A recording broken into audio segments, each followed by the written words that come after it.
Hi friends, இன்றைக்கி கத்திரிக்காய் முருங்காய் மாங்காய் போட்டு சாம்பார் வச்சுருக்கோம். உருளைக்கிழங்கு வறுவல், சாப்பாடு. அதோட ப்ரிப்பேர் எப்படி பண்ணுறதுன்னு நம்ம பார்த்துக்கலாம். ஒரு 1.5 டம்ளர் துவரம் பருப்பு போட்டு அதில் ஒரு 2 பச்சை மிளகா, 2 தக்காளி, ஒரு 10 பல் பூண்டு போட்டு நல்லா வேக வச்சு இறக்கிட்டு அதை நம்ம ரெடி பண்ணியிருக்கோம். கடாயில் ஒரு குழிக்கரண்டி எண்ணெய் ஊற்றிட்டு அது கொஞ்சம் கடுகு, எண்ணெய் காஞ்ச உடனே கடுகு, கொஞ்சம் ஒரு ஸ்பூன் சீரகம், ஒரு ஸ்பூன் வெந்தயம், ஒரு அரை ஸ்பூன் பெருங்காயத்தூள் போட்டு நல்லா வணக்கி விடணும். கருவேப்பிலை சேர்த்துக்கலாம். அதுக்கப்புறம் வெங்காயம் கொஞ்சம் பொடிசாக 2 வெங்காயம் பொடிசாக நறுக்கி அது நல்லா கொஞ்சம் ப்ரௌன் கலர் வந்த உடனே தக்காளி போட்டு நல்லா வணக்கிட்டு கத்திரிக்காய் போடணும். நல்லா அது கொஞ்சம் நல்ல கலர் வந்துடும். கலர் வந்த உடனே கத்திரிக்காய் போடணும். கத்திரிக்காய் போட்டுட்டு முருங்கைக்காய் நல்லா வணங்க விடணும். கத்திரிக்காயை அப்போ தான் எண்ணெயிலே கொஞ்சம் நல்லா வெந்துடும்.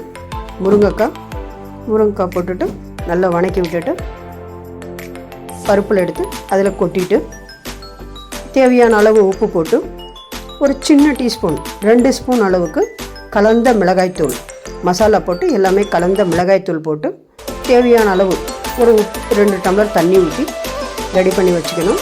தேவையான அளவு உப்பு போட்டு ரெடி பண்ணி வச்சுட்டு மாங்காய் அதில் போட்டு நம்ம நல்லா கலந்து விட்டுட்டு குக்கர் போட்டு மூடி விடணும். குக்கர் போட்டு மூடி விட்டோன்னா ஒரே விசில் இல்லைன்னா 2 விசில்.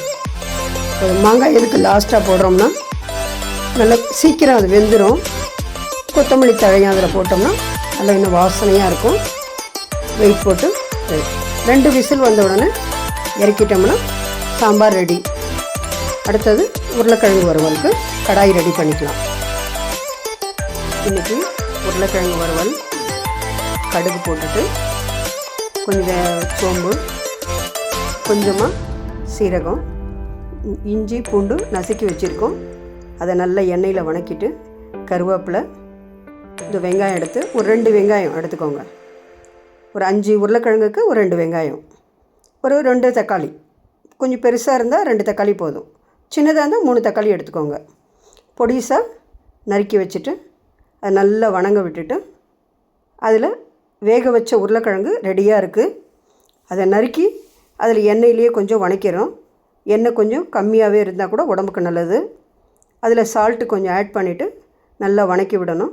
ஒரு 2 ஸ்பூன் மிளகாத்தூள் போட்டு நல்லா அதை நல்லா பெரட்டி விட்டு ஃபுல் காரம் உப்பு அதில் நல்லா ஆட் ஆகிற மாதிரி அதில் ரெடி பண்ணிவிட்டு கொஞ்சம் தண்ணி ஒரு அரை டம்ளர் தண்ணி ஊற்றிட்டு மூடி வச்சிட்டோம்னா ரெடி ஆயிரும். ரெடி ஆகிட்டு